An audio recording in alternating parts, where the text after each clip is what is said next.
Welcome to the National Minority Supplier Development Council's Equity in Business Podcast.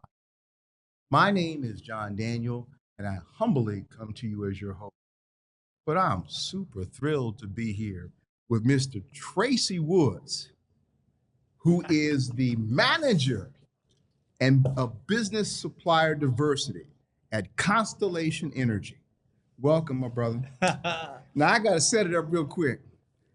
I had no knowledge that I was going to be interviewing this young man, but we go way back with the utility industry. So we sneak in some jokes and things here while we're being serious about talking about helping people become their best. Don't be surprised.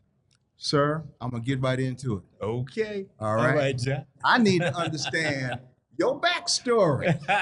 Tell me a little bit about how you got to be the manager of business supplier diversity at Constellation Energy. Yeah, the backstory, and you're a big part of the backstory, John. Actually, most of my great stories started in church. Come on. So I was in church in the narthex of Grace Baptist Church in Germantown, and a Sunday school teacher came up to me he happened to work at the Philadelphia Electric Company. And I was there with a couple of my buddies, and he said, "Hey, fellas, the electric company's hiring." He said, "So I want you to go down there, put in for a job, see how you make out." Well, sure enough, I was looking for work, and so I go down and test it, and they said, "Okay, you can have the 2 job opens. You did great with the test. You can be inside on the call center or outside reading meters." I said, "Well, what pays more?" Yeah,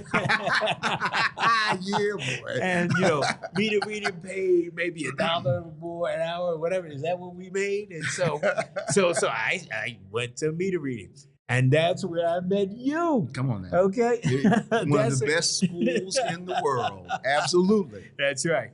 And being in and out of customer homes and in this energy space. Little did I know then, running from dogs, what we were doing, running from dogs and Trying catching not to fleas. get caught by fleas. And built a fellowship that has lasted to this day. We talk about the Breakfast Club. Come on So now. Come on. When our audience hears the Breakfast Club, they may think Charlemagne God and New York.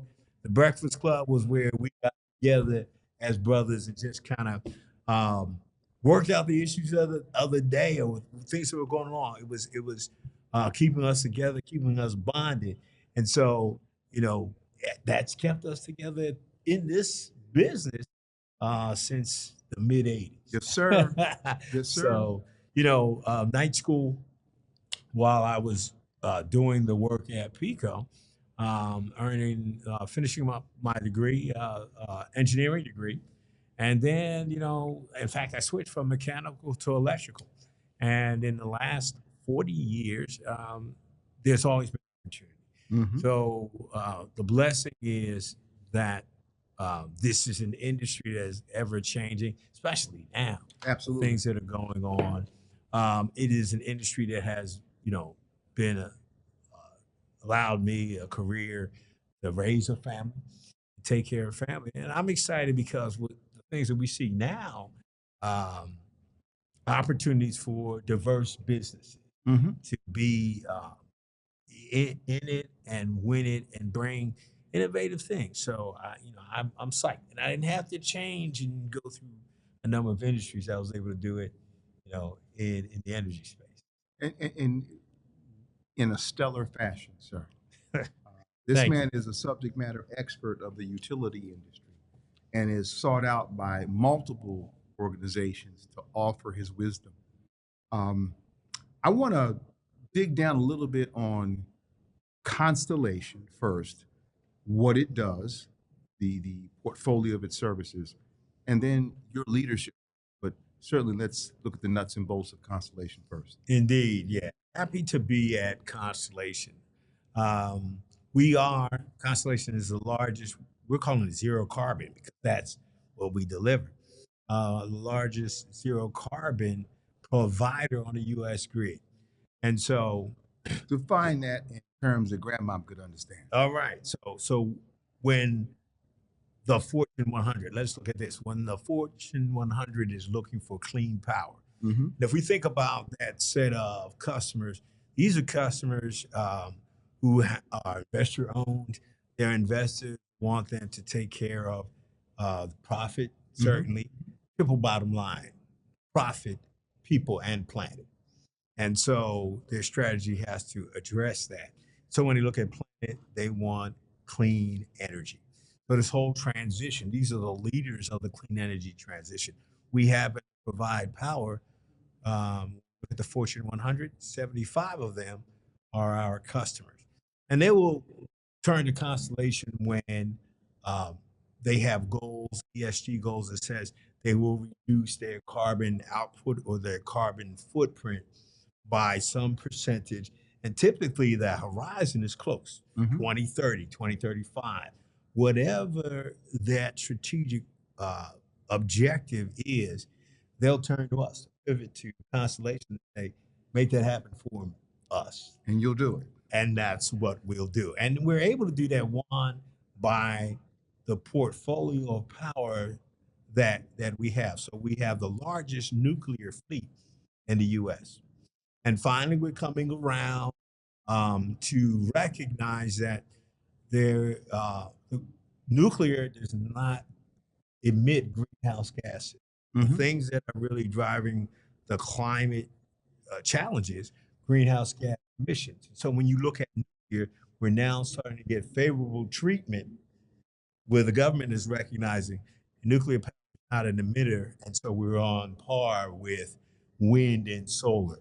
That wasn't always the case, and just in time, right? Because now when we look at it, um, different from wind and solar that are intermittent, the sun is not always shining, wind is not Come on. always blowing, but when we put the rod at our nuclear plants, that reactor pretty much is in service for 2 years. 2 points of reference to reflect on what you said. One, please offer your expertise on clarifying what ESG is for our audience. Yeah. So when we say ESG, that acronym, and I appreciate the clarification because it tends to roll off. We're paramilitary in that way, John. But you're right. Uh, Environmental, social, and governance. So ESG companies, we at Constellation have ESG targets where, um, because of the way we operate, we're on waterways for our power plants, and so we have to have environmental responsibility in the way we operate. Social, the S is around social. How are we as a corporate citizen? Mm-hmm. I mean, how do we impact with our employees? How do we impact in our communities where we work, and then the communities where our employees live? So S is about social. Are we good corporate citizens in the world? And then governance is really how do we run our business? Are we ethical Mm. in our business practices? And now responsible companies, investor-owned companies, the shareholder wants report outs on all of those, okay, to say, how are you doing in these areas? And so um, we have a responsibility, not only beyond shareholders, stakeholders, right? Come on now. Because Yes. because while our investors want to know that, our employees want to know. Right. Okay. Internal and external stakeholders. That's right. I got you. That's right. So ESG is important to us, and we report out. We report out not only internally, but we put that publicly available because we want to operate with that transparency. Yes, sir. Second piece that I'm reflecting on because it resonated with me in terms of what you said. For a long time, there was misinformation out there about the damage nuclear could do. Now we know scientifically, as you said, we're emitting less greenhouse gas. Right. That's right. It speaks to us as minority suppliers, people serving minority suppliers like Constellation, about the importance of sharing information, not misinformation, Right. and certainly not disinformation. Right. That's right. Because usually underserved people always get the rough end of that stick. Mm-hmm. Yeah. So that's what I heard from what you said. I'm gonna go deeper now. Your leadership role with that magnificent portfolio that you just described from Constellation. Yeah. Yeah. A part of it when we look at, well, the clean energy transition, Mm-hmm. you touched on it. The communities most impacted by uh, the traditional energy sources that we utilize in the U.S. are folks that look like you. They're diverse communities. In fact, when we look at what the Biden-Harris administration has done and some of the policies that have now become law were meant, Justice 40, prime example, Come on now. were meant to address that 40%. That's a significant number, but it's reflective of the historical challenge, right? That 40% of the benefit of these policies would accrue to communities that had either been left out of a beneficial impact, Mm-hmm. all right, or negatively impacted Mm-hmm. by the energy. And so for us, um, we in Constellation, what you'll find is we walk it, not just talk it. Mm-hmm. All right. So we have these assets and we're looking to do our part for the planet. We know that the climate crisis is real. All right. And finally we have uh, uh, the context where we get the favorable treatment and recognition that nuclear is a clean technology. And so we're finding solutions. As I told you, when customers turn to us, what do we need to do? One of the other things too, from a business diversity standpoint, when we started off, it was a typical supply diversity. Reason why the title of our organization is Business/Supplier Diversity, Mm-hmm. because we believe that the focus on diversity should not just be primarily supply chain. Yes, It sir. should be in the supply chain without a doubt, and we interact with supply. So one of the first things that Constellation did was to establish business diversity as its own organization. It is not in, we are not in the supply chain. We interact with supply chain. Mm-hmm. We have reports about all of the spend Mm-hmm. that come through the various procurement. So what we do, we have what we call a business advocates council. Mm-hmm. And these are experts that are in the business that know what each of the business units buy. And then they come together as a council and really it's a collaborative meeting to say, here's what we see as opportunity. All right. They'll take a look at what that business unit currently buying, what are the contracts that are coming, what are the projects that are coming that are being funded. And then look at each of those projects and say, all right, so what's the opportunity for diverse spend? And so it's not one size fits all because there are headwinds against supply diversity and DEI, a number of things that with that focus. But what Constellation does is say, okay, here is the opportunity or the project. Um, what's that scope of work? Is there opportunity for diverse spend?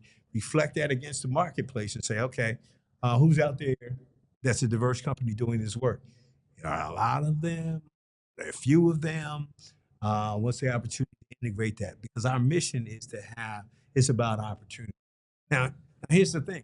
Some folks, when they hear it, their thought is, that sounds like a set aside. Sounds like, in fact, we have some robust conversations about that. But it really is all about opportunity.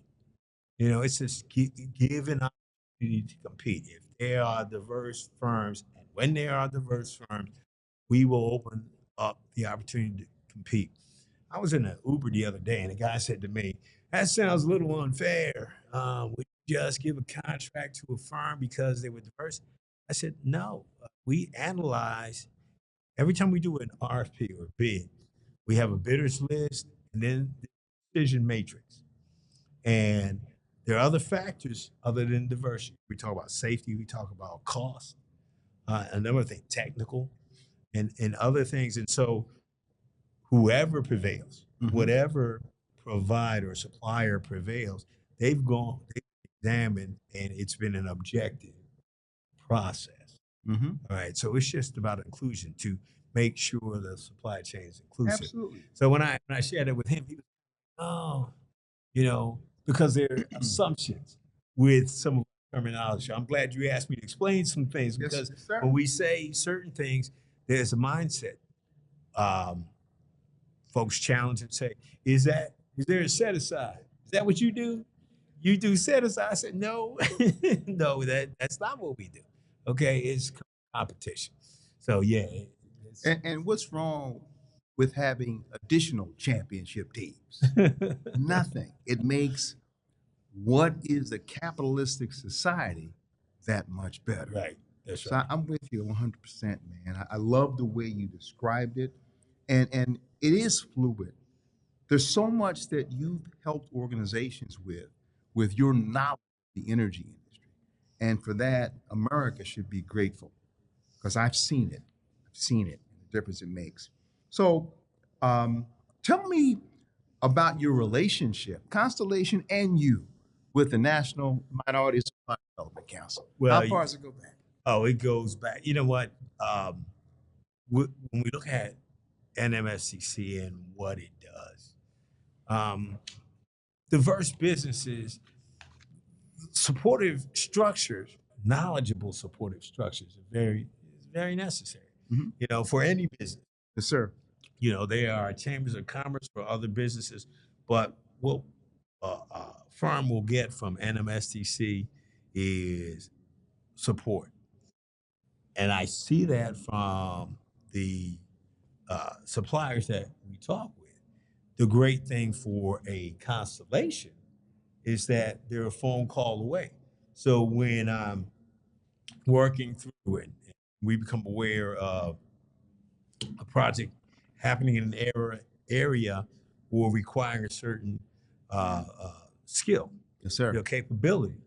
All right. NMSDC is on a speed dial, okay, with a directory. So, and with so both the national and the local affiliates, you know, we'll have a category manager who will call and say, it's almost like, the niche area. And listen, I look through the databases I have and I need X capability. I need Y capability. Can you help me out? And I look like a wizard at work because I'm calling NMSDC to say, here's where I'm stuck, or here's where I really need a list of qualified diverse firms, right? And the beautiful thing is because it's a certifying agency, we have taken a stance with the strength of an organization like NMSDC. We've taken a stance. Unlike some other businesses where we share uh, to participate in our program, in our procurement, our supply program, you have to be a certified diverse firm. Certified, we can easily recommend them to the NMSDC. Right. And so there's an integrity to that. Right. We know when somebody's coming across, suppliers coming across, and they bearing an NMSDC certification, we can say, okay, fine, you're ready. You're ready to do business at Constellation, at least compete for business at Constellation. And so that third-party certification and having an organization like NMSDC, we know what it's doing for the supplier, but what it does for a Constellation is huge. All right, so we support. That's the nature of the relationship. I love it. I love it. At Constellation, going a little deeper with Constellation, based upon what you've seen over the years you've been there, how do they attract, train, develop employees? Yeah, good question. Great question. Um, One of the things we believe that we should reflect the diversity of communities we serve. And so um, you'll see all kinds of initiatives um, to attract uh, employees. What we know is that um, the value of internships. Mm-hmm. So I believe the HR folks or our workforce development folks have the numbers, but you almost have a 75% conversion opportunity when you offer an internship. Wow. I mean, it's that high. It's great So data. Yeah. yeah, Yeah. so uh, we drive on that, and then we look at the diversity even within the intern. So Inroads has been a good program for us. They do a good job in preparing students for an internship. Sometimes you think, some people think, oh, it's not that bad. You go for a job and, they show up. We're finding it's more than that. But Inroads does a great job of preparing students for internships. So they've been a great resource for us. And we're always looking at that data. And so just more recently, we were at Morgan State University last Mm-hmm. week. Tuesday of last week, we called it an HBCU takeover because when we showed up, the students were saying, "Hey, we're curious about Constellation. How do we get a job there?" So there's some mythology about the work ethic of students. I'm going to tell you, they were and really looking to engage. So there's that, and so we're doing internship from Mm-hmm. HBCU because we want to make sure that we're representative uh, in what we do. When we bring uh, folks on in hiring, so a good number, we look to convert the interns, but we have ERGs or employee Mm-hmm. resource groups, and that number expands every year. So when we look at the different ways our employees identify, we have resource groups to support that. And it's a top-down support. So Mm-hmm. the employee can feel pretty comfortable to say, hey, my company recognizes my difference and celebrates my belonging. Belonging is a real conversation. So, you know, our assets are primarily power plants. And so that perception of what happens at a power plant, we're working to shift that and working to support our employees. So the ERGs, we celebrate them. In fact, just third quarter, late in the third quarter, we brought all the ERGs together in Mm-hmm. our corporate headquarters and just, brought everybody together. And, there's considerable effort to do that. But really, it was about, we see you. Mm-hmm. We see you, we support you. So those kind of things. Well, you and I have been in business for a while. Mm-hmm. That No. No.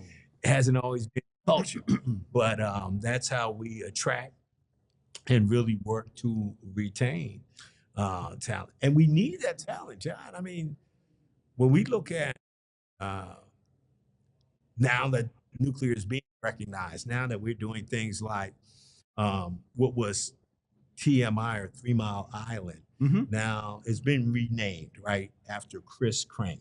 Mm-hmm. Chris Crane was an excellent executive. He believed in nuclear when nobody else did. Right. Okay. And so it's going to be the Crane Clean Energy Center. But we got to restaff that Right. place. Right. Okay. It's central Pennsylvania, right? Absolutely. And if you watch the news, big tech is working on SMRs, that acronym of small modular reactors. Mm-hmm. So there's a big push to uh, put more nuclear assets on the grid. So we're going to need folk uh, to be able to uh, construct, maintain, and operate those facilities. Just a reflection on what you said, it appears as though you're creating circles of support that employees, as they come in, as they're developed, can be their authentic selves. Right. And then the belonging that you spoke about, it's an easy walk there. And what the literature is telling, bodies of evidence, once you have that sense of belonging, your self-worth goes through the roof. You now feel like you can be curious and offer various perspectives that you might have refrained from because you wanted to fit in. Right. That's right. Fitting in is not it. To have someone be a part of and share their thought process. That's what entrepreneurs do. Right. They get curious about the need somewhere, develop a prototype, take it to market, get the capital they need, and sell it. That's right. So employees have an entrepreneurial attitude. I love it. I love it. I see and feel where you're going. What's your next step for the National Minority Supply Development Council? The vision of the future. The vision of the future actually is to strengthen a lot of the things that NMSDC does well. As we look at our suppliers, diverse suppliers, and we were just talking about this at the utility grouping on Sunday, supplier development. In the energy space, the opportunity abounds, and there are suppliers who are gaining entry into the space, into the supply chain, and have some technologies that are adjacent to a lot of what goes on in the energy space. Who helps to develop those suppliers for the very specific things that you and I know is in the energy space? Not all suppliers grow up working in that environment and knowing, could they be developed to be excellent? Certainly, certainly. So I think part of what the vision is, in conjunction with NMSDC, is to be a part of that supplier development. When we talk to suppliers, and about they have the desire to scale.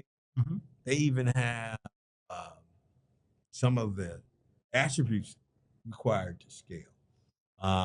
And what is best in class is providing opportunities for development.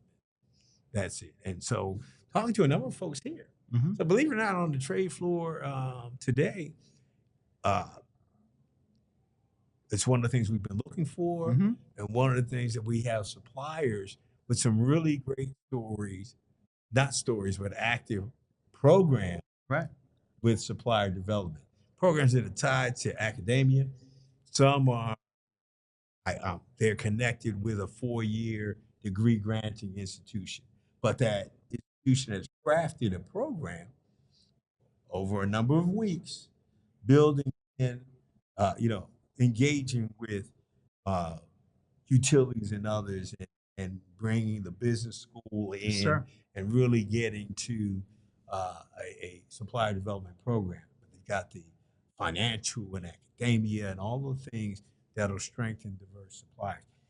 Another program I heard about, they said, well, you know what? We have a base, so we're partnering with 2-year college. Yes.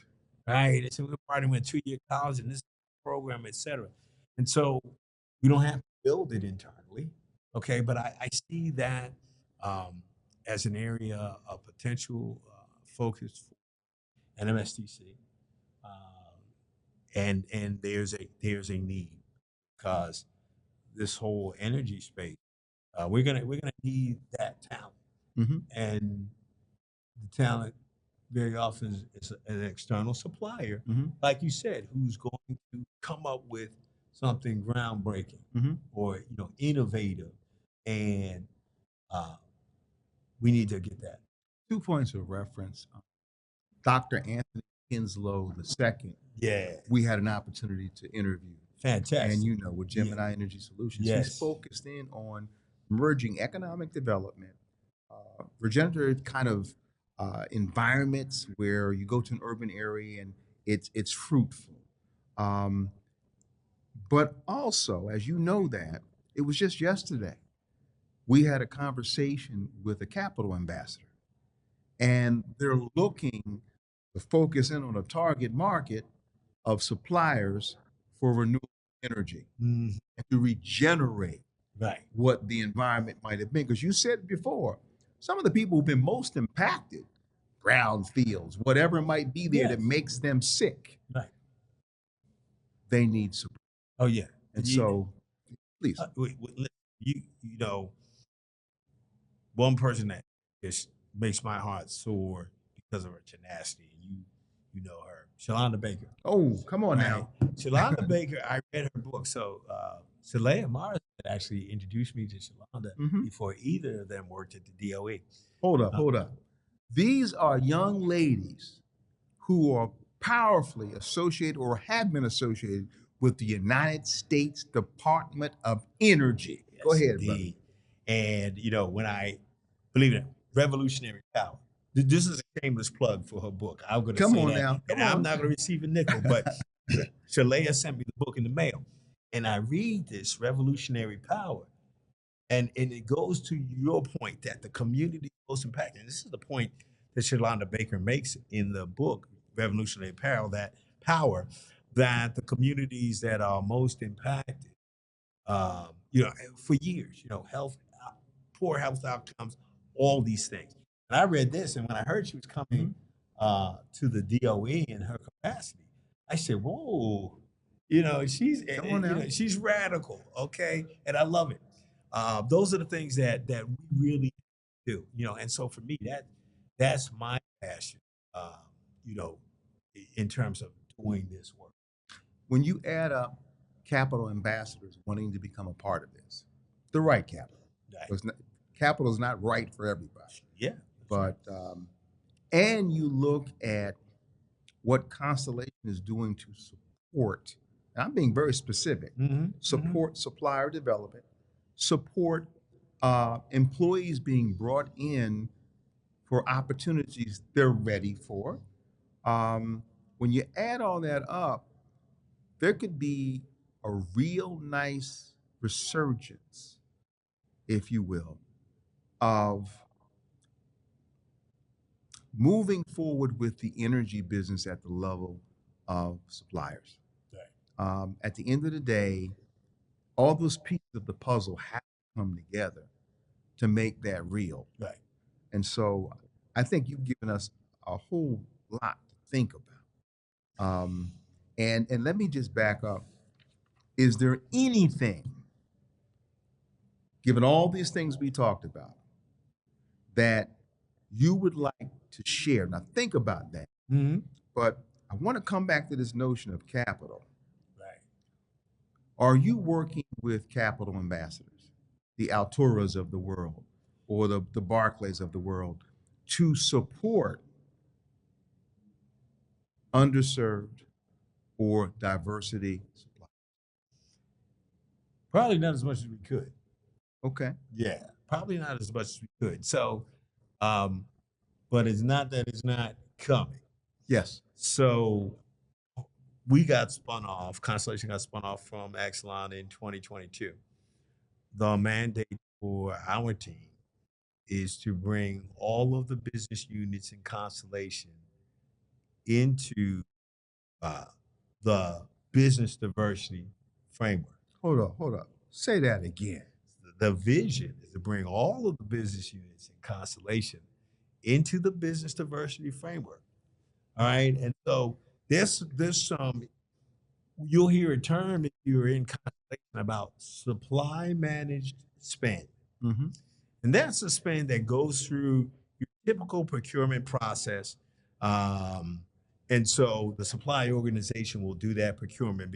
And it involves things like purchase orders Right. and contracts. A lot of these times, these are multi-billion-dollar pieces of equipment. And so there's a whole process, warranties and things of that nature that we pursue. That's supply managed spend. That's the majority of our spend.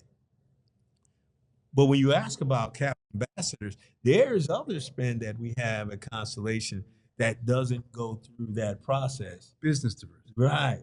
Gotcha. So that's why we say business diversity, because we actually put capital to work for innovative solutions. All right.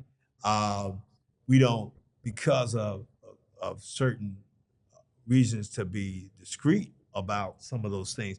It's not even widely publicized in the company, and yet we're putting capital to work, for uh, innovative firms, et cetera, like that.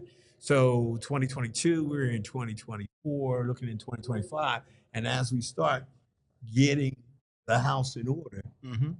and those folks are aware because it's a leadership-led initiative, but we're going to be sitting down with them, and in fact, uh, what we've seen in their uh, long-range planning is a target. So when we talk about targets, because of some of the headwinds from the Supreme Court decision, we don't have uh, targets per se.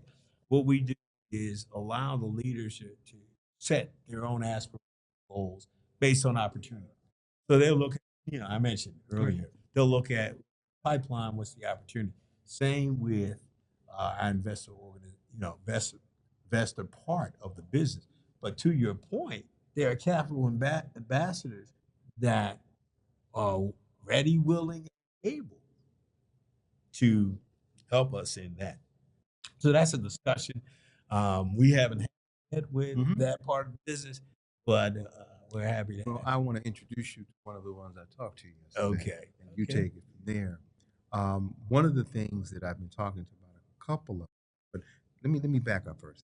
The utility industry, the energy industry, is something everybody needs. Yes, We, indeed. there's a lot of talk about AI, but AI is part of the energy industry. Yeah. Well, we just talked about the Crane Clean Energy Center. AI drove a good bit of that agreement. So big tech serving, they're serving customers as well, and so this whole conversation about um, nuclear power and its attributes. Mm-hmm. It's on 24/7. It's clean. All right. And so we're doing upgrades to make more of it available. Microsoft was already a customer. We're collaborating with them on solutions, and so a solution for them was the 830 plus megawatts out of that plant. And so you're right, AI, you know, it, it's a technology, it's a solving solution. It needs a lot of power, and big tech wants it clean, so they turn to Constellation. So you're right. It's all It's connected. yeah. I mean, carrier hotels are Cisco equipment in warehouses. They must be cooled, or it doesn't work for the internet Right. or the infrastructure. Well, as you shared that, you took me back to early days. I'm thinking about you and what you were doing at Pico, okay, and the awards that you were winning, okay. Yes, It was because of people like you around me who supported that. Yeah, It's listen, cool things, man. yeah. Look, man, this conversation, it has been encouraging. It has built energy for me. It's just nice to see somebody that is a friend, a family member, continuing to move forward in the energy industry and to do innovative things that make a huge difference. I would be remiss, I'm coming back to it. Is there anything we have not talked about that you want to talk? For me, it's just the mission in terms of bringing other generations along. This is a business. I've often said, folks say, well, capital is the lifeblood of commerce. And I maintain that, energy is the life of commerce. Because I was in New York when the lights, Sandy. we had, right, we had problems. And guess what? Folks had plenty of money in the bank, just couldn't get it, couldn't access it, couldn't pump gasoline in their cars. And so when you look at the difference between first world, if there is such a thing, and third world, it's energy. That's right. Okay, it's energy because the resources that other places have is worth money. All right, but starve for energy. So for me, my passion is really about domestically encouraging and working with youth to be ready. You and I know what it requires. I think a lot of and young folks respond to what they see. Okay, if they can see it, they believe they can Come be on it. now. Come on. Right. So I'll be working with some when I leave next close to the weekend. Abe in Philadelphia. Come We on now. having a Black Tell them Energy what Abe Awareness is. Month. Tell them. Come on now. The American Association of Blacks in Energy, a place I worked for nearly a decade. Worked for a phenomenal leader, Paula Glover. She recruited me in, and I got to be Robin to her Batman. And it was at one of these Abe, what we call BEAM, BEAM acronym for Black Energy Awareness Month. And a part of what most AID chapters do in the month of October, which is Energy Awareness Month, is open up whatever doors they have. Most of the time they're in utilities to show young people here's a career that you can have in the energy space. Some require a college education. Many do not, Right. as we know. That's right. Right. And so we give them exposure. So I'm very passionate about that because mine was accidental. I'm optimistic that for many of our young people, they're going to say, no, I want to do this job because I saw it. So there's that. And then even beyond that, the globe is smaller than we think. And so it breaks my heart sometimes when I think, and you've traveled internationally, that there are places where, young folk have to go get water and do some other things. So school is not there. And if it is, it shuts down when the sun goes down because we don't have light. Okay. And so Lord placed it on my heart years ago. And so for the time that I have left, it is really about lighting as much as I can. So, and it's exciting. Yes, So, sir. Yeah. So that's me. John. Hey, man. And I appreciate the opportunity. I appreciate the opportunity. I love your podcast. As I spend time watching your interview, you make it comfortable. Now that I'm sitting in this chair, I realize that you do this. You make it comfortable. And I've had a ball. I've watched some of your guests, and I've learned so much. And I think it's about how you interview. So I want to thank you for this. Thank you, sir. Sir. Much love to you, man. You know that. Let's keep this going. I really would like to do a follow-up based upon a couple of things. Your work with youth. I really would like to follow up on converging business diversity and supplier diversity with what you're doing to promote people coming on board, being developed, and the suppliers. So let's craft that and see if we put something around it. Man. You had me come back. I'm happy to do that. Come on now. Be well, sir. Blessings to you and your family. Same and to you, we'll do man. this, man. All right.